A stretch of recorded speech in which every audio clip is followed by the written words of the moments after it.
जीवन में आने का उद्देश्य। भगवान कृष्ण की कथा प्राचीन काल की बात है, जब भगवान श्री कृष्ण द्वारका नगरी में निवास करते थे।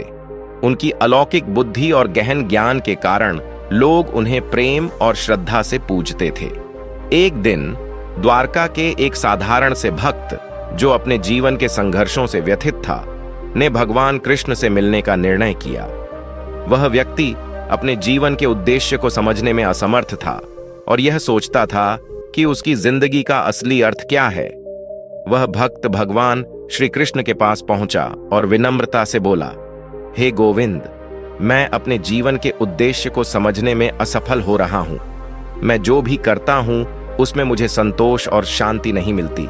कृपया मुझे मार्गदर्शन दें। भगवान श्री कृष्ण ने मुस्कुराते हुए कहा, प्रिय भक्त, जीवन का उद्देश्य कोई साधारण प्रश्न नहीं है, बल्कि यह गहन चिंतन और आत्मानुभव की मांग करता है।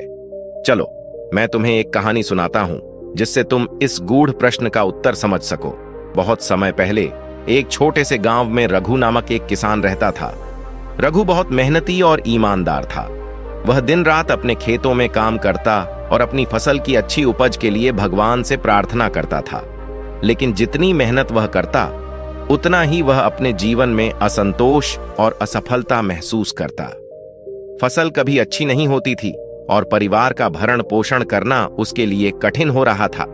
एक दिन रघु अपने खेतों में काम कर रहा था, जब उसने सुना कि गांव में एक प्रसिद्ध साधु संत आए हैं। लोग कहते थे कि वह साधु संत बहुत ज्ञानी हैं और जिन्होंने भी उनसे मार्गदर्शन प्राप्त किया है, उनके जीवन में शांति और संतोष आया है।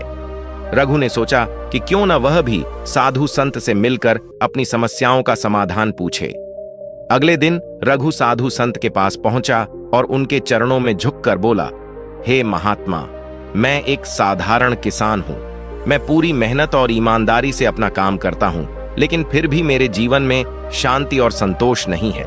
कृपया मुझे बताइए कि मेरा जीवन का उद्देश्य क्या है और मैं इसे कैसे प्राप्त कर सकता हूं।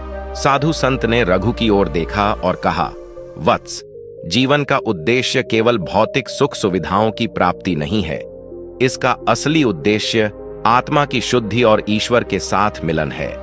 तुम्हें अपने कर्मों में भगवान का ध्यान रखना चाहिए और अपने काम को ईश्वर का अर्पण मानकर करना चाहिए। मैं तुम्हें एक साधारण उपाय बताता हूं। हर सुबह भगवान कृष्ण का स्मरण करो और अपने काम की शुरुआत करो। तुम्हारे जीवन में सुख, शांति और संतोष अवश्य आएगा। रघु ने साधु संत की बात मान ली और अपनी दिनचर्या में भगवान कृष्ण का ध्यान शामिल कर लिया।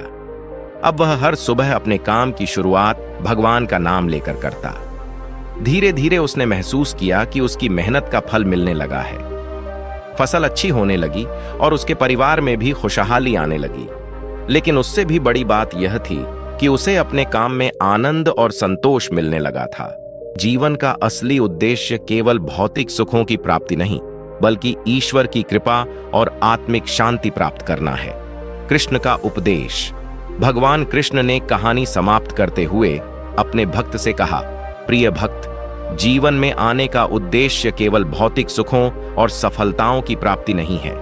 हमारा असली उद्देश्य अपने कर्मों को भगवान का अर्पण मानकर करना और आत्मा की शुद्धि करना है।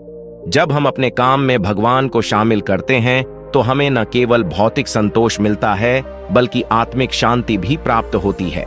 यही जीवन का सच्चा उद्देश्य है। भगवान कृष्ण की इस गूढ़ कथा ने उस भक्त को जीवन के उद्देश्य को समझने में मदद की और उसने भी अपने जीवन में उसी मार्ग का अनुसरण करने का निर्णय लिया। धीरे धीरे उसकी समस्याएं हल होने लगीं और उसका जीवन भी शांति और संतोष से भर गया। इस प्रकार भगवान कृष्ण ने हमें यह सिखाया कि जीवन में आने का उद्देश्य केवल भौतिक सुखों की प्राप्ति नहीं, बल्कि आत्मा की शुद्धि और ईश्वर से मिलन है। जब हम इस सत्य को समझते हैं, तो हमारा जीवन सार्थक और पूर्ण हो जाता है।